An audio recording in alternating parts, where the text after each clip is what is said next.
everybody. If it isn't episode 216 of the Warhammer podcast, known across the internet and potentially around the world, I suppose the two are similar, if not the same, it's Look Out Sir. My name's Dan, and of course, here's Phil. How you doing, brother? Living the dream? Fine as always. Fine and dandy, like some kind of candy? At least it wasn't Randy. Well, indeed. Fine and randy, like some kind of... Mandy? No, it's not going to work, that side of things. I have to admit, Phil, I felt a little bit like, constrained and strange for using the word candy. As a Britishman, obviously I'm supposed to say sweet, aren't I? But obviously... Well, that is true, yes. How dare you? I know. So you're pandering to our American audience, please. I am, yeah, absolutely. Because, Phil, this week's 5-star review does actually come via Apple Podcasts of America, so I felt compelled to try and, soften the language barrier for our American pals, so as they don't feel completely confused as I refer to chips as, chips as opposed to... What do Americans call chips again? Fries, that's it, isn't it? That's the... Or chips are crisps. I don't know. The whole thing's confusing. They call chips, we call them crisps. That's it. Anyway, all the same, yes, our 5-star review has been given to us by Dr. Lorky in the 5-star review segment, which comes at the end. So cheers for that, Dr. Lorky. You can hear yourself being spoken about there. And if you'd like to be like Dr. Lorky, give us a 5-star review. Come on now. Why haven't you done it already, you horrible person? Get it done. Come on now. We won't be your friends otherwise. Well, are we their friends anyway, Phil? I mean, obviously there's a parasocial thing going on here in some regards, but, you tend to be so incredibly mean in real life. I don't know whether people would be, able to handle the actual realities of spending time with you. I put up a front for, passers-by, but for people that really know me like myself, I'm a harsh taskmaster. Yeah. That is what I've come to know. But, anyway, so that's the 5-star review plug. Also, thank you so much to patrons. You guys are just, the lifeblood of this thing. The best. You are our friends. You are our friends, absolutely. If there was any, set of qualifying criteria that would give you friend-like status, supporting us on Patreon is certainly it. So, yeah, please, if you can and you are able, check out our Patreon, see if there's anything in there that you like the look of, if you just want to sort of throw us a couple of quid. That's super cool. Also, there's merchandise, Rev Level, great little biz. Check them out, see if you like anything, and potentially purchase it. That would be lovely. Right, Phil? 100%. There you go. What are we talking about in episode 216, mate? Well, as a little appetizer to the Votann Codex review that we will probably be doing next week. Definitely. We are... talking about the Leagues of Votann. We're doing a tier list, but we're not doing it based on the units themselves or the data sheets. No, we're just doing it on the models, how lovely they look. Which is odd, because we explain this all in the next section, which are going to be momentarily away from. But, you might have skipped that bit, so we're going to reiterate it here for the diehard listeners that listen to the whole thing and don't fast forward. Absolutely. The most important of peoples. So we're having a lovely ladies competition for the tallest dwarf. So that's going to be coming up next. And then just to plug it, for the sake of plugging it, I'm actually going to be streaming this Saturday, 30th of September. No, it's not September now, is it? August. It's August, Phil. I'm wishing my life away. Saturday, the 30th of August, I'm going to be on the Liam Dempsey channel. I'll link it in the description. Basically, me and Joe are going to be playing Age of Sigmar on a live stream this Saturday to hopefully raise some funds to send Joe to America because he won a golden ticket at a Warhammer World event, but he wasn't able to secure transport. So we're doing a live stream via the Liam Dempsey channel to raise awareness for this important cause of getting Joe off of this island and into the continent known as North America. So he may never return. That's the hope. And who is Joe for those that don't know, Dan? Sorry, I say it as if people know who he is. He's a guy who used to work on this. Well, not that any of us actually work. He's a guy who used to contribute to this podcast. Doesn't anymore, hasn't for a while, but we always like chucking his name into the mix like we expect people to know that. But yeah, if you go far enough back, you'll hear Joe on the pod, but he's most well known these days for standing alongside Liam while Liam throws abuse at him. That's kind of the I mean, it was basically the same routine he got here. Well, that's it. As we said before, Phil is a cruel taskmaster. That's true. That is true. It was all my fault. That's why he left. That's it. You drove him away, you monster. Anyway, there we go. Good intro. Good times. Look forward to us talking about Votan, because we're going to do it right now. Transitional noise.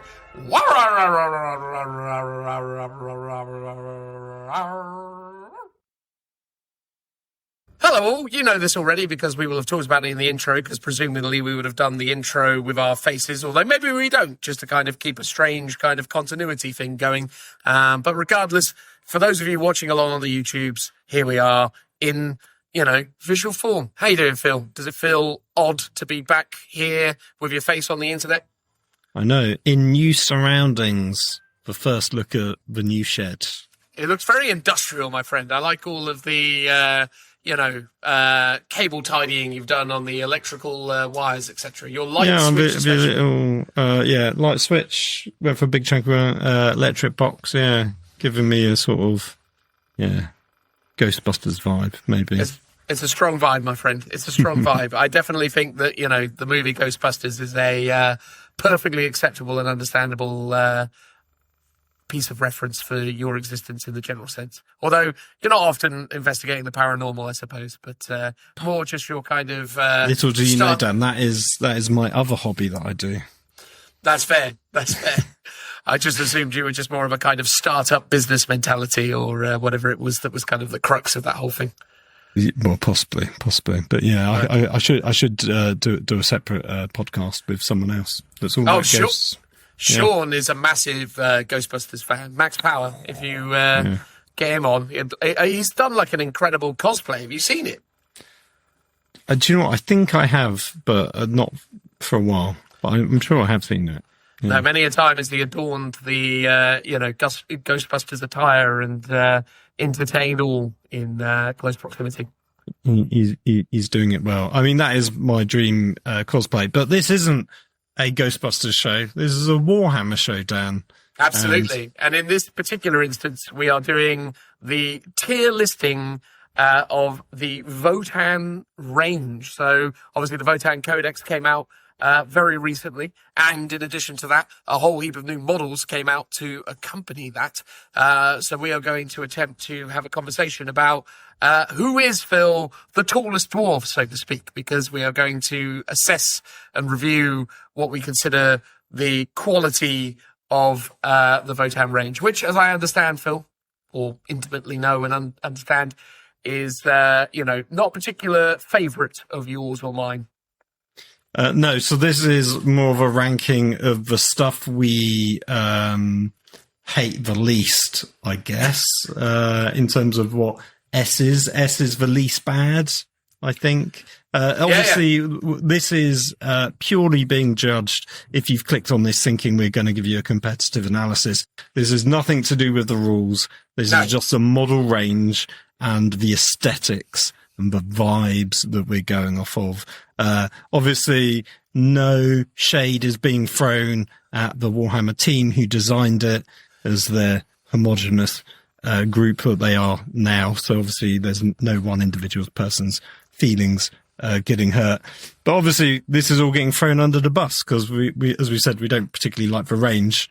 But we will be reviewing the Codex probably next episode. This is a little moosh boosh, get your palate wet in relation to that. Nice little accompanying episode, I think.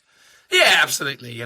Everyone out there is already, telling you about what's good in the actual army. We're just going to wax lyrical about the minis and discuss what it is that we like or dislike about the Votann range. And I think, it's worth highlighting that this particular Codex release is definitely an interesting one because it's probably the more significant release, because the initial release effectively was bringing a bunch of new ideas to the table, and none of it felt very well fleshed out. So it'll be really interesting to kind of sink our teeth into the Codex and start to understand what all of this means in the grand scheme of things, because currently Votan is one of the unique aspects of the Warhammer 40,000 universe, in so much as it's a piece of lore and fiction that is bizarrely not that well fleshed out, at least by the standards of Warhammer 40,000, right? It's an odd thing to be in a situation where you can kind of point to a Warhammer army as a long-standing veteran of the game, such as yourself and myself, and be like, so what's the deal with these Leagues of Votann? And be like,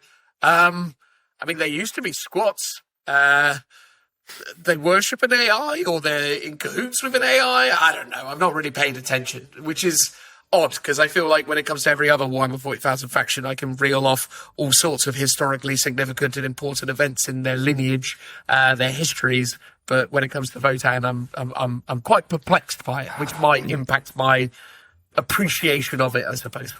Yeah, no, that's fair. I think if you've basically not read the lore from the last codex, you probably won't have a clue who they are, other than the Warhammer community articles or other people's lore videos, I guess, or Lore Masters, which is their own lore videos.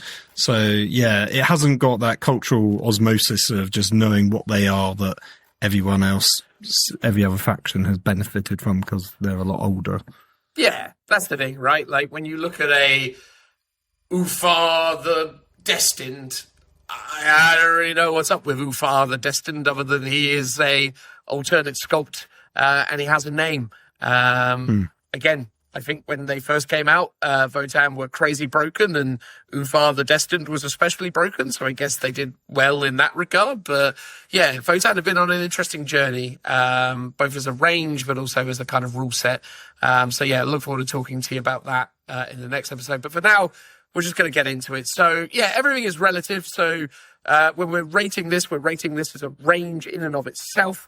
So though we may not feel that the miniatures in this range stack up as well against some other Warhammer 40,000 ranges, we will essentially grade within itself, and ultimately will reward S tiers to what we believe to be, the superior miniatures from this particular range, I suppose, as we go through it. Yeah, that's fair. And if you like this content, you can check out our other model tier list videos that we've done. We did one on all the Primarchs of Warhammer and Heresy. Oh yeah, we did together. Didn't we? And we did the Primaris miniature range, and I think that was just before the Terminator's new sculpts came out, so they weren't included in anything that's come since. I think that was minus characters. I think that was predominantly just all the units. Basically. So we've done a few of these. It's becoming a format. It still hasn't got really a name, but it's something we enjoy doing. Absolutely. Well, on this occasion, it'll be called, as I say, the Tallest Dwarf Contest. Yeah, which I believe is a common turn of phrase to, speak about a competition of relatively, low value, I suppose. It's like, I'm the I don't know, the warmest igloo. I don't know what other kind of analogies there are for this, but yeah, I'm still broadly quite cold, but it's better than some. Although I hear igloos. Anyway, let's not go down that line. Let's talk about Votan. So honestly, the order of this was kind of done randomly as I threw things in, although I did decide to kind of start with the characters, move into the units, and then end on the vehicles, because it felt like a kind of a flow of sorts. I know we don't have force orgs anymore, where there's an HQ and a troops and a heavy support, fast attack, etc. But it still felt like it made sense to go in with the characters and take it from there. Characters, inventory, and vehicles are all things. They are all things. Just keywords now. Yes, this is true. And the first of our characters that is on the list is none other than Grimnir, I can only assume, dwarf techno wizard, something or other of that nature. Yes. I mean, priest looking guy. Now, here's the thing. So, do Votan have this thing where they kind of use technology to the point that it is indistinguishable from magic? Or is it just that this guy is actually involved in some kind of magical priestly stuff? Because obviously he's here, walking across rocks that are forming beneath his feet. So do we have any sense of what it is that this guy is up to? Do you know what? This is the thing where I almost have no knowledge whatsoever. So great start, Dan, for making us look completely incompetent. But I will pick up some choice words from the Games Workshop website. So, the secular Leagues of Votann, but this guy's engineered with psychically active clone skin, which I think clone skin is like their bodies. It allows them to activate barrier tech, such as ward staves and energy-focusing corves, which I think is maybe the little guys. I'm not entirely sure. I believe they are corves, yes. But they're able to rouse the fury of the Immaterium against their foes. So it is warp magic, I guess, for want of a better word. But, you know, much like, I assume, the Space Wolves using their priests, they don't think it's actually warp tech. They think it's something else. So maybe that's a good comparison. Indeed. Well, what I will say when it comes to Grimnir as a mini, I think the Corvs are a bit of a letdown. I think their kind of silhouette and chassis and the way that they've just kind of got heavy bolter-esque weapons just kind of poking down beneath them like some kind of strange robot genitalia. There we go. I'm keeping it PC. It's just an odd vibe, right? It's like nothing about the Corvs really works for me. I mean, the little kind of runic embellishments, I guess, kind of give it a little something. But yeah, the actual kind of figurine of the Corvs really kind of let it down. It's kind of similar in a way to Calgar and his Victrix Honor Guard, where the Victrix Honor Guard aren't all that special.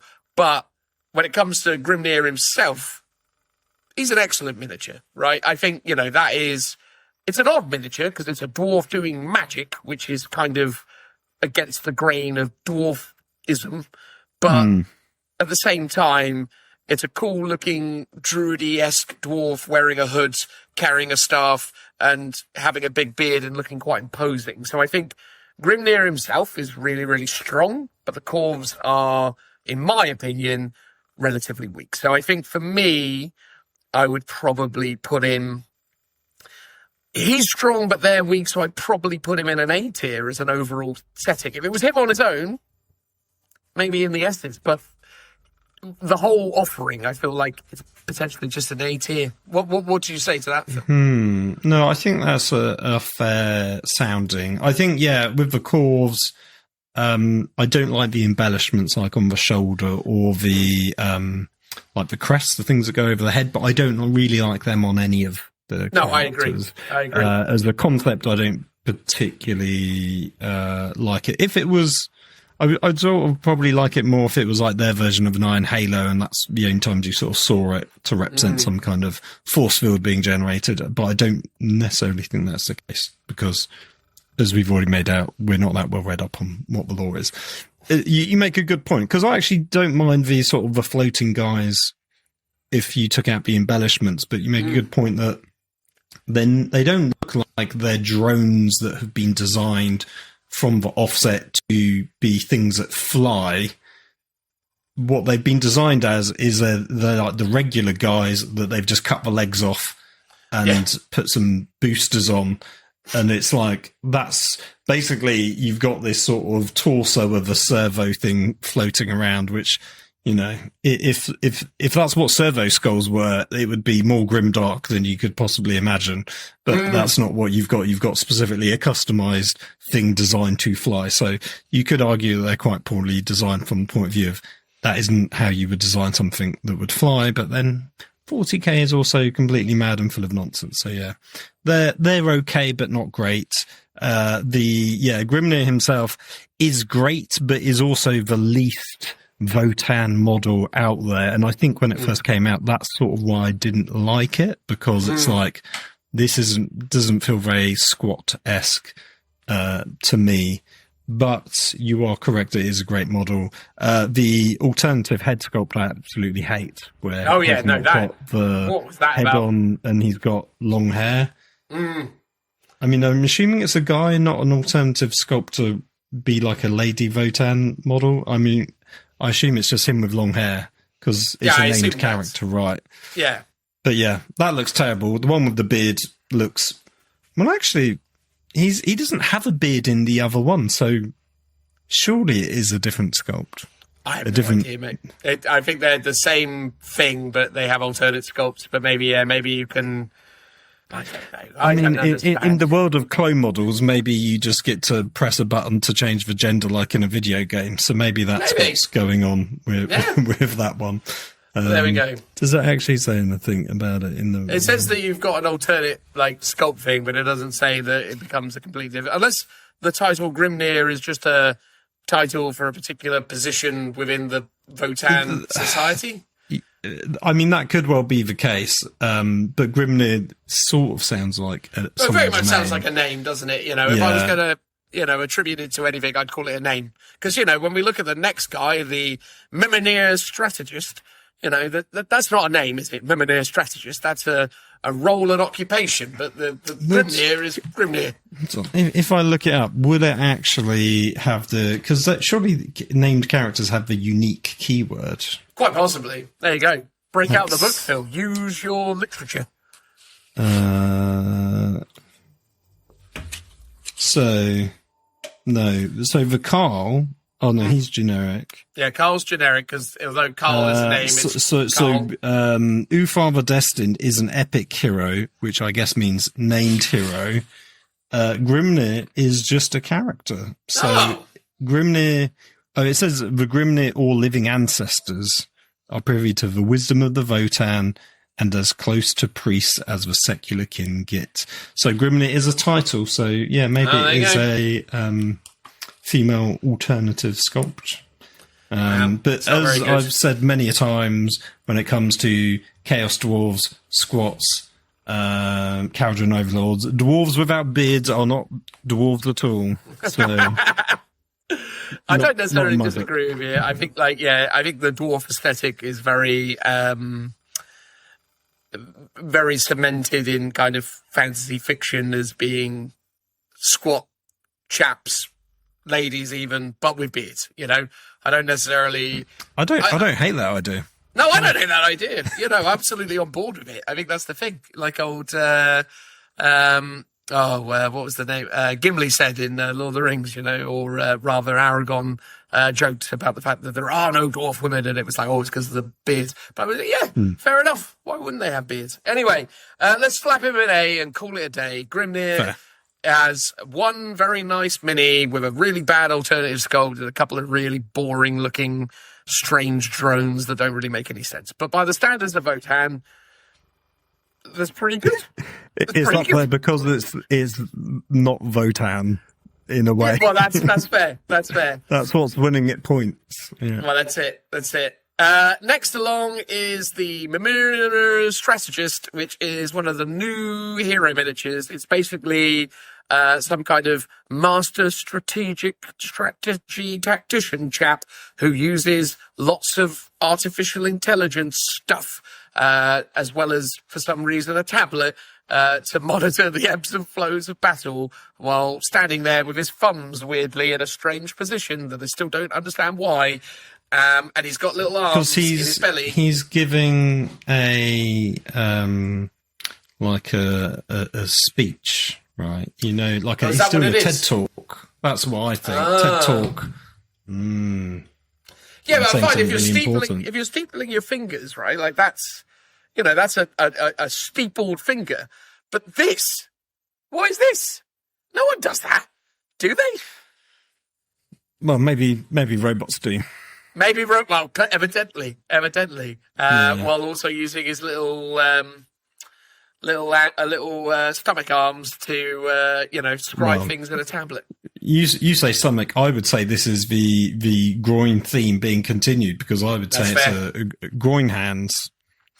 Groin hands. There you go. Look, I think for me, this figure is pretty terrible. Like, it's a really static, really underwhelming pose. It's overly detailed in ways that completely misguide the line of sight. Like, it's just covered in unnecessarily embellishments and details. Nothing about the figure is kind of compelling or engaging. It's just a really boring miniature with lots of unnecessary over-the-top details, and I'm just really underwhelmed by it. I've seen one in 3 dimensions, and it's even worse, to be fair. So, Yeah, because also as well, when you see it in real life, you realise how titchy it is, forgetting obviously the relative scale of Votan. So, yeah, when you actually see it on a tabletop, you're like, oh my God, it looks even worse as all those little details are kind of squeezed down into a smaller kind of shape. I think it's terrible, but I mean, what's your vibe on it? I mean, I'm not a huge fan of it. There are elements I like. So I love the little, almost like squid-like mechadendrites, the little floating brains, I think they are, that are basically augmenting his CPU with additional CPU power. I do like them. They look cool. They remind me a lot of Caldron Overlord, like mines, the floating mines that they have, even though it's doing a totally different task. In this, I don't like the robes. Basically, this will be a theme of the entire video: robes on top of armor or robots. To me, is a bit silly. Obviously, Space Marines, I think, do it, but I think the Space Marine librarians kind of get away with it a bit better. Whereas here, it seems odd. I guess it's sort of ceremonial. But for something that they've, as we just read out, they're meant to be secular. They're not meant to have sort of divine beliefs and stuff. It would be an odd choice that they would give these things clothing. But then maybe that's because they're trying to make them feel like they're humans and fitting into society because they're treated as equals. But, I mean, I like my robots to be more roboty. And this guy also really reminds me of, the shushing tech. Is he a tech priest? He's a tech the tech priest Adeptus Mechanicus. Yeah. I get vibes from that, and it's similar where it's like the model just doesn't quite work for me. I would personally put this in a C category. I don't think it's the worst. Yeah. But it's not the best either. It is a below average, I would say. No, I agree. It's definitely not the worst, but it's definitely not good. Yeah, I guess C is probably actually average. So, yeah, it's fine to be in there. Yeah, no, I'd say so. Next along, in terms of the characters, is the original named geezer, Uthar the Destined. So, the legendary hero of the Votan. Obviously, this kit can also be built as a regular Carl, and we have the Carl in there as a separate entry. So, we're just going to talk about old Cabbage Patch Face here. I mean, look, the miniature is fine. I think, the Carl variant with the actual kind of, metallic skull detail is a much kind of more awesome adaptation. But you can obviously use one of those heads to, still kind of get this, silhouette across and, not use the really kind of bumpy, weird old man face. But yeah, I think, it's all right, I would say. I think, the thing that isn't working for me is the face detail specifically, but the actual pose and the base and the weapons and the various things, it works quite well, I would say, overall. I even think in this particular instance, the cloak over armor visual sort of works with the overall kind of silhouette. I don't hate it. I think by the standards of Votan, I could probably put it in a B. I think it's fine. But again, not to spoil my perspective on a regular Carl, I don't think it's as good as just the regular Carl. But what do you reckon, mate? I agree with you on all of those things, basically. However, I would probably keep it in C because I think the Carl is slightly better, and that is probably deserving of the B category. The crusty, cracked heads, I don't really like as a concept. I sort of get it. Weirdly, I was going to say it when we talked about the Hashut previews, because they have that concept as well. So it feels like it's an idea that they borrowed from Chaos Dwarves of old, which was basically the more magic they use, the more their bodies turn to stone. But here it's more, I think they deliberately clone the bodies in certain ways, and some are much more cloned to be hardy and durable to harsher environments, and hence why they have this kind of a cracked sort of forehead features. But yeah, visually I just don't like it as a aesthetic particularly. The pose is a bit odd, I think, in the way he's sort of on the two rocks, and the back banner isn't I think is probably worse than just a standard one. I sort of like the concept that they have like these weird like creature emblems, and each one's got like a different motif. It feels very like kind of Game of Thrones, where every house has like an animal behind it, but it's weird because it's sort of it's like they're all animals from Earth. They're not like strange creatures that we wouldn't that probably exist in this world. Like, cool, it's a bear. Like, bears should just not really exist in 40k. Like, horses shouldn't exist. That's why I complained about the Lord Solar character. It's like wolves I give a pass because of Space Wolves, right? And but I sort of feel like most recognizable human like animals in 4,000 years should have learnt to evolve slightly and just be unrecognizable or have been killed out.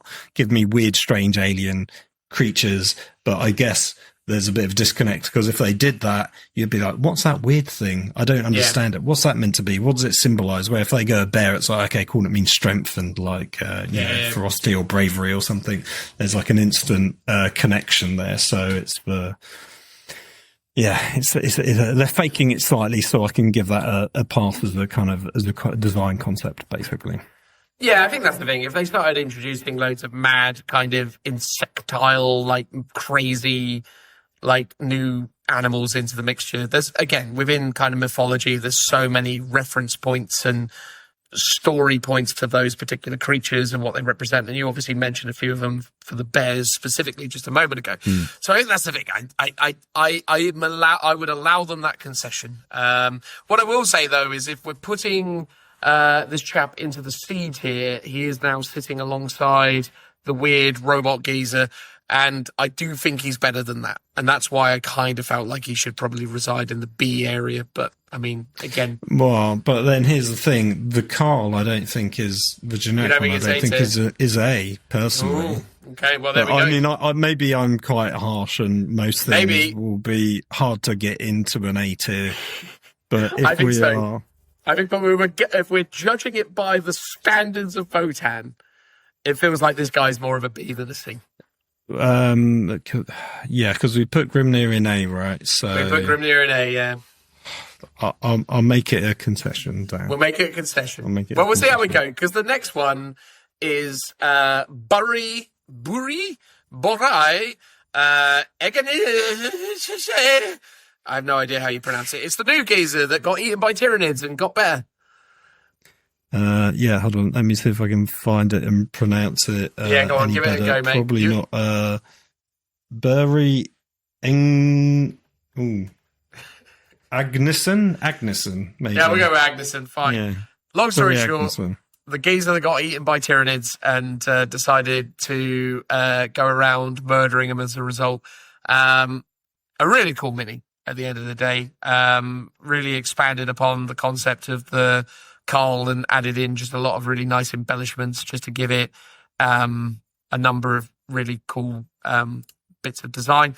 Again, it's always weird when you see miniatures incorporating Tyranid details. I felt like that when they did the Leviathan box set, that the Phobos captain with combi weapon, or not captain, sorry, Phobos lieutenant with combi weapon was a really weird visual, because they kind of just slapped a bunch of Nid bits on him, and it always felt a bit odd. Equally, the Terminator captain standing atop the Screamer Killer head is definitely one of the worst details of that mini. I find that Nid stuff, when kind of used as a trophy or an embellishment, doesn't always work very well. But strangely, this somewhat pulls it off. And as I say, for me personally, by my kind of low standards of Votan, this is the best looking Votan thing that they have. Again, if I put it up against some other ranges, I probably wouldn't rate it this high, but I think by Votan standards, if there was an S, it feels like this is the S. But I mean, I don't know. What do you reckon? No, you are right. This is out of all the Votan, and this is us being very critical of the Votan because we're just not a fan of the range, right? This is the S tier. It is definitely a really interesting sculpt, and what I like about it is it has sort of blown it out the window. It's gone kind of quite grim dark. It's sort of a bit mad. It's like Grimnir, it's sort of the least Votan model out there because of all the Tyrannid stuff, but there's so much like character and storytelling to it. And what is interesting, because we were just talking about the animal emblems, this one has a very weird, like, alien-esque emblem, which I assume is a Tyrannid of some sort. So it is interesting what came first, the dead Tyrannid that he's killed that he's wearing, or the sort of gold-plated Tyrannid emblem that he made to show you that he likes killing Tyrannids. Or he's just obsessed, Phil. He's a big Tyrannid fanboy. Maybe that's the thing. Maybe he made up the story about being eaten by Tyrannids because he was just like, I just love Tyrannids, I do. I want to be like a Tyrannid. I'm going to be the bestest Tyrannid there's ever been. If you got eaten by a Tyrannid, surely the last thing you would want to be doing is wearing a Tyrannid. You'd be like, I'm sick of Tyrannids. I don't want to see them anymore. I've been inside one. I don't want to see more of the insides. But who cares? Like, this is a cool model. Maybe it altered his brain patterns in a way that he became like that. It felt like that was homely for him. So the only way that he can feel complete, feel snug. Yeah, it's like, going back to the womb. It's in Leonardo DiCaprio in Revenant. Imagine he just rocks up at the end to the town and he's wearing his horse.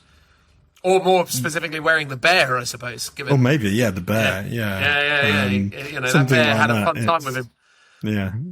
It's that sort of equivalent. And after that, he's just like, I love bears. I'm going to wear nothing but bear stuff. Bears. Every birthday, buy me a bear-related thing. That's my whole personality now. Yeah, absolutely. Leonardo DiCaprio in that timeline was the protogenitor, the originator of the teddy bear concept. No one ever did it before until he was just like adamant. No, all my children get bears. This is how it is now, from now in time of memoriam. Anyway, but Burry's a cool model. He's wearing kind of clothes on top of armor, but it's not actually clothes, that's Tyrannid, so he gets a pass, and it looks quite cool because it's more of a cape than anything else. And I do love his like sort of helmeted sort of metal face, which is, I guess, sort of a design element you could say first was done in Character on Overlords, but it was. These are so much smaller though, like they almost just like they've got metal heads, or it's like, it's got to be like very thin metal because it's almost like a death mask type vibe. But I like that because it's not painting skin, which is a problem for a lot of painters. Although saying that, painting metal is also just as difficult sometimes. So unless you're doing a slap it on and sticking a wash on, but that looks quite difficult to do with all the detail that he's got. But it's cool. It's a cool aesthetic, and I think he pulls it off really well. No, fair. So anyway, he's there firmly in the S tier. Next is the champion. The guy running forwards with a big hammer, Phil. How are you pronouncing that? I'm here, champion. I'm here, champion. Okay, sorry. There we go. I'm here, champion. I am here. Yeah. Okay. Anyway, I don't really know. Phil, why don't you say some things for a change? It's an interesting one. So this is like the old squat exo armor updated. It's very turtle-esque is the best way I would describe it, with it sort of like bolt-on extra armor plating. I think this one's actually probably one of the better because there's like a unit that you can get, and then this is like the named sort of champion wearing that, effectively the equivalent of a captain in Terminator armor. Right. There are elements to it that I do like. I think overall the armor's not great from the unit. His pose sort of hides some of those details, so it looks a bit better. And I quite like his massive hammer and his weird fist made of heavy bolters.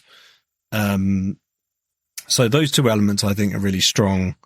Again, he's got like a weird, he's got like a Minotaur bull style crest again. Where would that be in the world? It shouldn't be a thing. And I'll say it now because saving myself repeating, like all the sort of gold emblems, like the runic symbols and stuff, which is sort of very Viking-esque. I'm trying to think. The old dwarves and Scots and dwarves did have runic symbols and stuff. So it's sort of elements of that. But I feel like since Scots came out, other factions have borrowed or lent more heavily in those directions. So Space Wolves being one of them. But generally, I don't like those runic details. I think they look too ornate. Whereas a lot of the things I like about Votann is they're very sort of really plain, simplistic, like sort of astronaut vibes. It's like, imagine NASA in 1,000 years' time. That's sort of the vibes I get from them, and like some of their vehicles and stuff like that.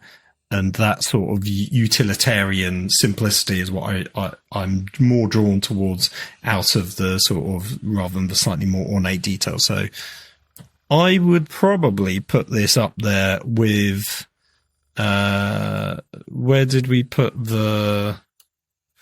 probably like, I would happily even put it in B, but I think it's probably more C. I would say so. I think the head sculpts really let it down. But yeah, the silhouette is quite nice. The posing is quite nice.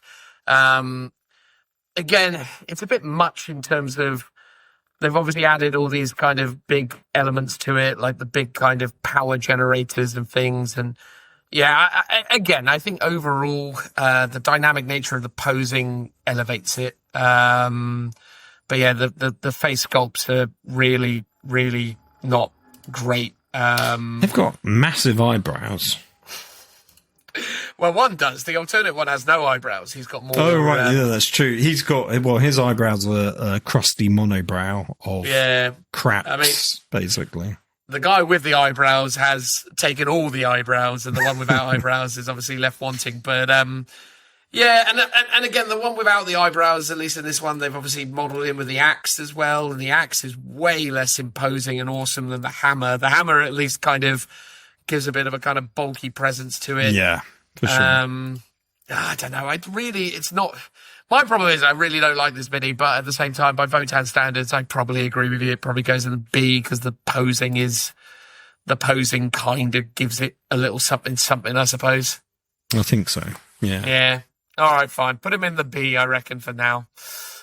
Next is your regular generic Carl, which, yeah, in my opinion, are better than the named character variant. And I would probably put in the high B, so I'd probably put him ahead of, what's his chops? I've already forgotten his flipping name. But the guy with the sword, but probably still plonk him in B, essentially. But I think this is a much better version of the mini, because again, it has all the kind of interesting elements before. The base I don't massively love, but I think it's quite nice. But I think, yeah, once you put the power fist on him and then give him that nice kind of death masky detail and a more kind of mono kind of mohawk-esque horse head totem thing, the whole thing kind of comes together a bit better. So yeah, overall I would say for me, this is the superior version of that particular miniature. So yeah, I'd put it in the high B, top of B, I would say, for this one. Yeah, what do you reckon? No, that's fair. Yeah, the head is almost the thing that swings it for me. It is interesting that for a change, he's pointing at something but not looking in that direction. It feels like he's ordering people, you go over there. Yeah, the power fist I'm not weirdly in love with. There's sort of some elements to it. I'd sort of be curious to see, like, the back, like the palm, or back of the palm, yeah, of it, to see more of that kind of sort of, like, spiked detail that it's got on it. But, yeah, it's definitely better than the named one, I would say. Yeah. So we're whacking that in the B. Next along is the Archivist Evaluator. I don't mind the version with the mask, but the standard version is pretty underwhelming. The most awesome part of this mini is the way that they've done the cabling detail. And I think that is one of probably the most damning statements you can make about anything, right? Like, oh, what's the best part of this mini? Oh, they've done the cables. Nice. Yeah, and there is an alternate weapon in there, by the way, as well. So you've got 2 different versions of the gun, I think, or maybe you don't. Hang on, no, I'm misguided on that. No, it's the same in both versions. Yeah, for some reason I thought it's photographed slightly differently. Yeah, but yeah, it just again, I've seen this thing in person, and he's titchy, and he's 24 quid if you want to buy him from GW, and he's quite small, and yeah, it's not the worst, but yeah, if I had this miniature myself, I'd definitely be putting his fun little, hazmat face visor thing on him, because the fleshy face is really, really not selling it. So yeah, I think if I was going to buy it, I'd put it together. I'd go with that over and above the fleshy face. But yeah, look, I mean, it's What do you reckon, mate? I feel like with the face, they painted on these absolutely giant, like, anime eyes, and I don't know if that's they're like goggles, mate. They're like sort of weird, sort of monocle goggles that are like kind of like they're like bionics, essentially. Oh, okay. Oh, that's weird. Yeah, they knock off with like crazy big anime eyes on him. That'd be amazing if they had. I would have given it. That's sort of what it looks like in terms of how it's been painted. Like I said, he's like the was it Dr. Robotnik or the professor from? Well, he's more like the healer. I forget what the medic from Team Fortress. Yeah. Right. Yeah. Oh no, I was thinking Mega Man, like the professor from that. Oh, Dr. Wily. Yeah, sort of reminds me of him. But yeah, the gun's quite cool. The gun is all right. Like on the side view, actually, it looks quite bad, like from the very front piece. But then when there's like a sort of front on, and you can see the sort of the hollow center bit, it looks cool, and the electric detail looks better from the front. But from the side, I don't particularly like it. And personally, when you have lots of extra sort of elements like smoke and stuff, I always like it if you could have an alternative where you don't have that on, if you don't enjoy the look of those things or you don't enjoy painting those things. But I sort of get the vibe that it's going for. He's like charging it up before he's firing it. The sort of, the hazmat helmet feels more in keeping with the rest of the model, but I just don't like the design of it, I think.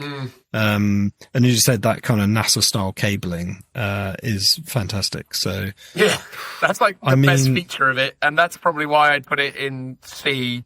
Yeah, I think C's a fine place for it. Yeah, I wouldn't argue to be higher or lower, to be honest. Top of C for him there, but because he's better than Robot Geezer, but not by a massive margin. All right, cool. Now we're entering into the infantry units, although not technically, because we're going to enter there via a character that is themselves also a unit, I believe. So we are talking about Brocken Ironmaster. Is Brocken Ironmaster a unique character, Phil? Remind me. Hold on. Let me find the model, and I can tell you. I think that is a named character. Fair. But is accompanied by a unit of sorts, thus felt like it kind of, straddled the... maybe it is. Well, hold on. Let me look it up in the book and see what it says. Absolutely. Tell us the words. But as a miniature goes, while Phil just figures that out, we basically got Brocken the Ironmaster accompanied by a number of different cog repair crew members. He himself is, obviously front and center with some kind of gravity-esque gun and a big thundery hammer. And then, you've got a little cog chap with a, set of legs, and then a few of his buddies that, like the ones with the other guy, are floating around. But they're all floating around on top of very precariously positioned tools and masonry, which is... an interesting vibe. Yeah. So Ironmaster is just a rank by the sounds of it, because it says Ironmasters among the most accomplished Brocky of their guild. In battle, they maintain damaged war engines and mechanized soldiery, often aided by the Iron King and the cogs. So yeah, that's just a rank, basically. He's their tech marine. He's their tech to marine. Put it in super simple words. Yeah, I think here's the thing, when they do flight stands, Games Workshop always get criticised because flight stands tend to be terrible in terms of they snap off at the most inconvenient places. They're never really transparent because there's always like an air bubble inside them. So they don't particularly look great, and lots of other people convert them. So I did that with my Space Marines. Inceptors.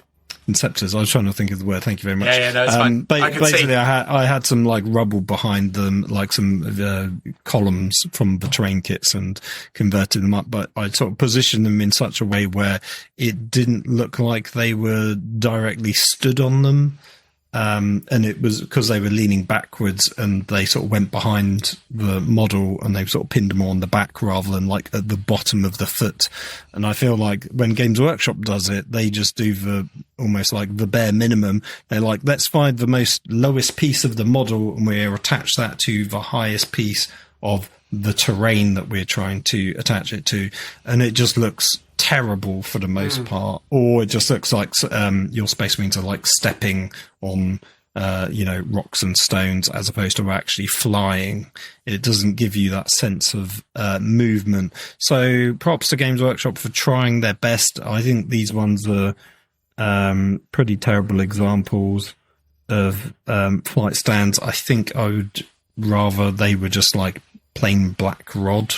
I think Games Workshop should just sort of maybe do that going forwards. Just give us thin but durable plastic. And maybe that's something only people can do, because actually metal rod that's super small and painted black, I think looks a bit better. Because it's black, like a base rim, your mind sort of just imagines it's not there much more easily than a bit of transparent plastic with an air bubble in. These guys, though, the cogs look better than the Grimnir's ones, because these are much more plain and utilitarian. That's the thing I like out of these guys, and that's what these are. So they do get props for the droids looking really good. I think that, the flight stand element is the bit that lets them down. What do you think to little robots? Well, I'm really confused because their propulsion is only on one side. And so they've got... So it's always a bit strange, because I'm like, well, how is this working then from that perspective? And then also what they've decided to do is kind of... And again, cross-drawing or whatever they call it, where you kind of like, if you're going to draw or take something out on your left side, you use your right arm or so on. I guess that's potentially... I'm not a... gunslinger, so I don't know for sure, but I feel like cross-drawing is a more kind of standard thing, although there is one that I believe is a thing you can do. Here's the thing, I've seen loads of videos on YouTube about pistoliers, I don't know what the term is, people that draw guns and shoot. And like historical, like from Western period, or to further back to much more modern, you can basically have your gun holstered however you want. It can be on the left side, it can be on the right side, it can be upside down. It doesn't matter, because there's pretty much a technique to draw it in that fashion that will work for the situation that you're in, whether you're on a horse or whether you're on foot or whatever. So quite often I used to criticize them like, oh, well, they look like they should be on this side, but he's clearly drawn it on that side. And it's like, well, actually there are like sort of reverse grip or upside down grips that you can do for those things. So I sort of feel like a lot of those criticisms aren't technically true, but they're just not the obvious thing that people are used to. People expect that you would draw from your, say, left hand, and you draw it from your left hip, and it would be just a simple thing like that, because that's the most common thing, but it doesn't mean it's the only option that's ever available to people. No, but regardless, they're just kind of covered in tat, and obviously they've gone for like a utilitarian look in terms of the figure itself, but then they've kind of covered them in tat. It's weird how the asymmetry has been established. I don't hate the guy with the legs with the weird tool belt and flappy apron bit with all the tools in it. I mean, he's not great, but by the standards of the cogs that he's accompanied by, or the Ironkin element, he's okay. I quite like the guy himself. I like his mustache, and I like his overly elaborate kind of goggles and things. And the gun's quite nice. Very Ghostbuster goggles. Very Ghostbusters goggles, yeah, absolutely. Ghostbuster goggles, yeah. Yeah. So, I mean, overall, it's difficult again, right? Because I kind of would put this guy at like the top of C on the basis that he's pretty good, but everything else around him is a bit kind of all over the place and a bit kind of garbled. And I don't know. I mean, what would you reckon? Do you feel like he's a C or a B? I'm leaning towards a B. Okay. The droid with the apron, I sort of get the ridiculousness of it, because in my mind it's like you can build a droid that can float somehow with only one propulsion in its arm, and you've customized it to do all this stuff, but you can't customize a robot that would actually have like inbuilt compartments or somehow be designed to store all of these tools, and instead it's just wearing an apron. And I don't necessarily mind that, because I feel like he's just like a mobile hanger for the tools that the regular guys just kind of grab off him, I guess. Or it's that thing of, you're giving a kid like an apron and pretending they're a chef for the day. It's like, oh yeah, you've got a job. You'll keep him happy. It's that sort of vibe of it's his like profession. We'll give him an apron to make him feel like that's, he's a mechanic.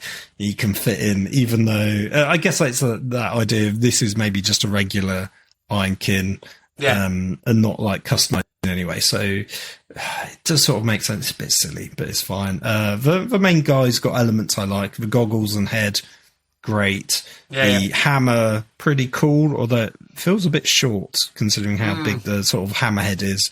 Like, but I guess it's not a dual wielding hammer. It's just like a sort of single handed hammer, and the sort of grav weapon is kind of okay. Again, I don't like the coat, because it's a coat on top of like a spacesuit. How dumb is that as a concept? But it's a thing that they run with in this. So every time I see it, it's getting downgraded.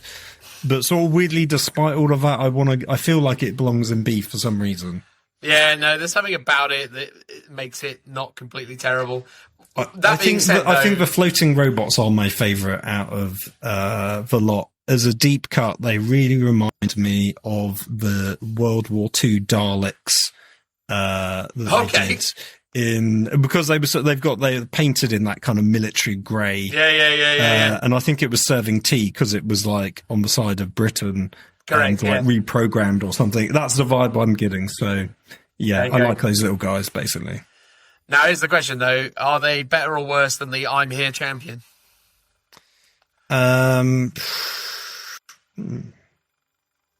Equal. I know that's not equal. An option. No, it's fine. It's fine. We'll go with equal. They're there. I've currently put them on the tier as being better than the champion. I would say that the three little floaty guys are better, but the champion is worse. Yeah. We'll put him above the I'm Here champion for now, and then we'll just say whatever. Next in the list, we don't really need to talk about it extensively, I don't think. It's the Cthonian Berserkers, probably the worst minis Games Workshop have made in a long time. We'll slap them in D and we'll move on with them. They are complete trash. I have no idea what absolute, they must have just got an intern in to make these and let them go crazy with silly putty or whatever material they use to make them, because these things are just atrocious. Nothing about them is good. The best aspect of the entire range is the Iron King geezer that accompanies them, but somehow they've even made that mini look sort of more dumpy and stupid in comparison to the other variants. So yes, Cthonian Berserkers are terrible. We'll slap them in D and move on, unless Phil really wants to argue with me on that point. I don't think they're that. I don't think they're that absolutely bad. Awful. They are the worst minis in GW history. and I would rather, do an army of classic Catachan jungle fighters than, as in like the plastic ones they released in like 99, 2000, than muck around with these. I sort of like the topless, like that sort of works. Like but they haven't even got toplessness, mate. They've got like weird vests on. They look like they look like the geezer from not One Foot in the Grave, flipping like the old Lecce guy from the one where they used to roll down the hill in a bathtub. What was that called? Last of the Summer Wine. Yeah, it looks like the guy from Last of the Summer Wine done multiple times. That's a mad reference. Yeah.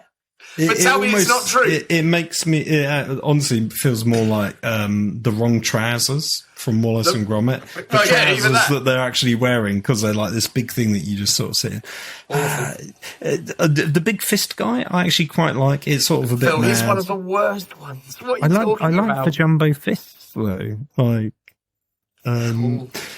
you could they've got that kind of mining aesthetic because they're topless, because they're like in a mine and stuff like that, and the gun that the lady's got looks quite interesting, and the little Ironkin guy is fine. I don't really like the bucket hanging off. What's going on with the one with the gun, the lady one with the gun, as we say? She's got she looks like one of the flipping she looks like the guy from what was it? The Judge Dredd movie with Stallone when he went out into the wasteland and that thing. Like, it's terrible. It's just no. I mean, she is super muscular. One of my favourites that isn't actually in the main shots is he's like the black guy. Oh yeah, with the hammer. He looks really cool. He's got like some tattoos. He looks alright. No, Phil. This is where we clearly differ. Here's the thing: the sort of this one shows off the sort of design of like their energy weapons. Like they've got this weird sort of plasma cutter thing, which I don't really sort of feel like it particularly. It's terrible. I mean, that doesn't fits into the 40k sort of technology that we've seen so far. So it's something very different. But they're like these sort of very like flat-edged axes, which is, I don't know. I don't hate these. I actually would put these much higher than D. Really? Yeah, but they're, I think, one of my more favourite ones. My God, I feel like you're just doing this to get a rise out of me. No.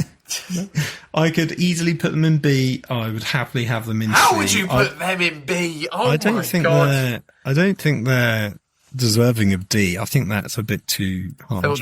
Honestly, I can't think of too many miniature units that like are worse than them. Like, honestly, I can name you half a codex, and we will get to them in short order. But fair. I don't think these are necessarily. Maybe B. Actually, thinking about it, I know what I would have in B. So actually, it wouldn't be these. But I don't think there's. I think there's something quite unique to their design about them. Yeah, I know, they're terrible. Okay. All right, let's stick them in D and let's move on. I'll let you have this one, and I'll argue the point for another one, maybe down the line. Exactly. Hearthkyn Warriors. You know what? The more I've seen Hearthkyn Warriors, the more I soften to them, really. I don't actually think that when you start seeing them in reality that they're that bad. They've got that, as Phil said, that kind of NASA vibe to them, which is kind of interesting. There's definitely a lot of variety in what you can do with them. Some of the helmet options actually work quite well with them. Again, I've seen good paint jobs on these guys. There are definitely miniatures within here as pictured that aren't the best, like the squad sergeant with his sort of sword up in the air and his gun up in the air alongside it. That's one of the least sort of dynamically posed ones. But overall, the more I've seen these guys, the more I've sort of softened to them. They're not awful, but I still wouldn't put them amongst the kind of best GW troop choices. But by Votan standards, I could probably see myself around to put them in the B tier. Maybe even the A tier by Votan standards from my perspective. I don't know, Phil, what's your vibe on them? Well, if I was to fight you on one, it would be this, because I would put them probably in either A or S.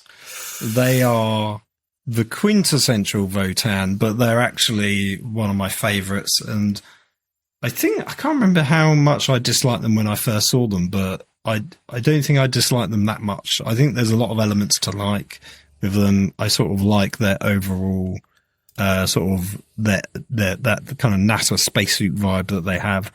They're very utilitarian. They aren't adorned in ruins like a lot of the others. Obviously the leader's got the crest over the top, which I'm not a huge fan on, and I don't think the sort of the style of the power swords is particularly great, but I kind of like the look of their weapons. They're sort of quite futuristic, but obviously not like Tau-esque. They feel a bit more unique, and they do sort of feel like they fit within the world. And obviously you got one or two of them that are like the little kin robots as well. They're one of my favourites out of the entire range, which is slim pickings. So I would put it in S for that reason, but I think it at least deserves an A. I agree. I think it is a really solid unit. Top of A, thinking about it, top of A. I think you can't necessarily suggest that they're at the same kind of level as Buri, but you can. They're behind they're him. Yeah, I reckon top of A for them. I do agree with you. Actually, as I say, the more I've been exposed to them and seen them, I've definitely softened on them. And certainly by Votan standards, I agree with you. I think they're definitely up there. I wonder where we're going to land on this particular unit, because I feel like, I don't know. I'll let you run point on this one. It's the Hearthguard, the Hearthguard. What's going on with them in your opinion? The not the Ironkin Hearthguard, the exosuits. Is it the Ironkin Hearthguard? The ones that like their Terminators in turtle gear? Yeah. Them. Ironkin Hearthguard. They're very turtle-esque, as we said, a bit like the Ironkin Champion. The shoulder pads. They're sort of. I think they have the same issues I have with Saturnine armor. They're very top heavy. The shoulder pads are just comically too big. I think. I mean, some of them work. Like, I presume it's the leader. If you can see there. I think his posing, I think, actually, like, he's got a great pose. He looks really good. You get the sort of bulk of it, and the shoulder pads do look a bit stupid because it looks like he's trying to look at his gun, but I think his shoulder pads are probably in the way of it. So maybe they're a bit too big, and if you sort of shave them down a little bit, they would look a lot better, I think. But I don't know. Have they grown on me? Maybe a bit. They definitely haven't grown on me. I definitely hated them when I first saw them. They still, they're just a bit too comically weird with the shoulder pads. I think that they're a bit of a missed opportunity. They're not quite what I was hoping for from exo sort of armored squats, basically.